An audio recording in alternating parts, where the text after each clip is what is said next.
What if I told you there was a free lunch in finance? An idea so powerful it completely transformed the world of investing and even won a Nobel Prize.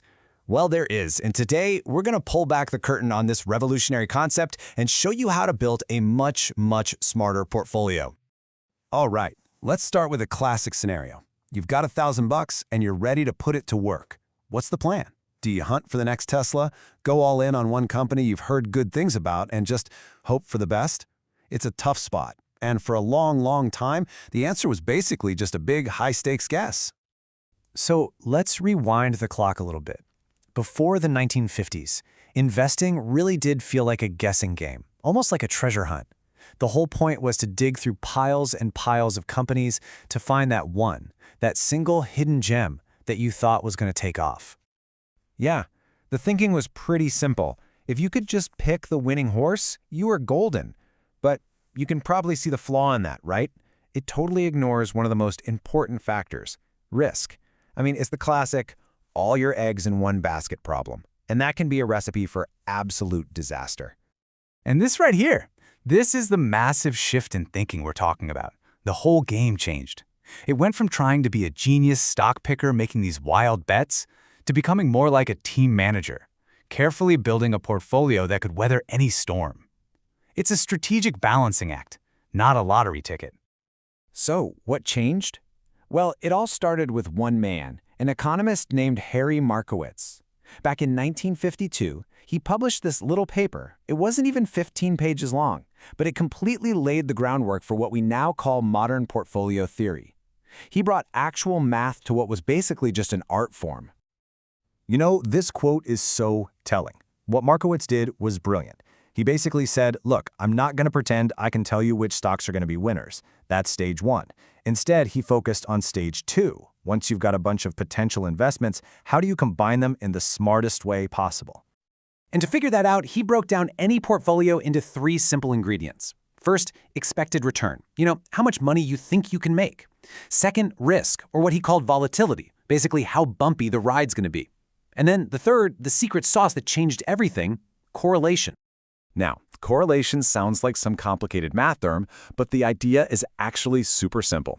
It's just a measure of how your investments dance together. If two stocks have a +1 correlation, they move in perfect sync. If they have a -1, they do the exact opposite. When one zigs, the other zags. And understanding this, well, that was the key to unlocking the whole puzzle. So, why does this matter? How does knowing how things dance together help us? Well, this leads us straight to the magic of diversification, and that free lunch everyone talks about. And honestly, the best way to get it is with a super simple story. Let's get out of the stock market for a second. Imagine you own an ice cream stand. Business is booming in the summer, right? But in the winter, crickets. Your income is all over the place, which makes your business pretty risky all by itself. Okay, but you're a smart business owner, so you open another shop right next door, an umbrella stand. Now, on its own, this business is also super risky. Nobody's buying umbrellas when it's sunny. But when it's pouring rain, you're making a killing. It has the exact opposite business cycle of your ice cream stand. And here it is. This is the magic. When you combine these two individually risky businesses, look what happens to your total revenue. It becomes incredibly stable all year round. The rainy days for your ice cream stand are the sunny days for your umbrella stand. You've literally taken two risky things and created one stable, much safer business. And that effect right there, that is the free lunch. By combining assets that don't move together perfectly, that don't have a +1 correlation, you can dramatically lower your portfolio's overall risk. And here's the best part, often without having to give up a single dime of potential return. It's incredible. Okay, so we get it. Mixing is good. But how do you find the best possible mix? Out of all the combinations, which one is the right one? Well, Markowitz gave us a kind of treasure map to solve this exact problem, and he called it the efficient frontier. The map is actually just a simple chart. Think about it like this.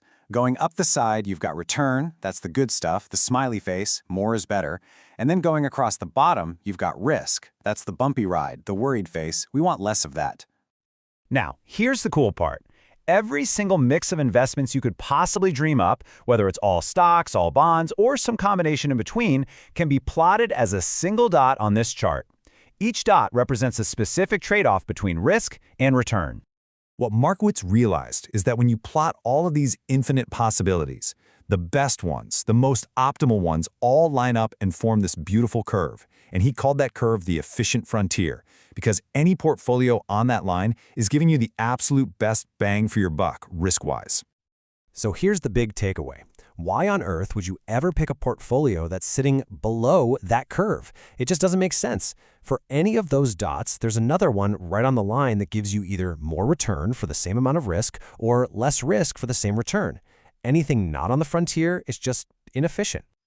Okay, I know what you might be thinking. This is some neat financial theory from like 70 years ago. What does this actually have to do with me and my 401k today? The answer is absolutely everything. Seriously, this idea is the engine running behind the scenes of modern investing. You know those robo-advisors that build a portfolio for you automatically? They're using this exact logic. Those target date funds in your retirement account that get safer as you get older? Same principle. This framework is literally everywhere. In the end, his real legacy was this profound mental shift. He got us to stop acting like gamblers, always trying to find that one lucky stock. He taught us to start thinking like architects, carefully designing and building a strong, resilient structure.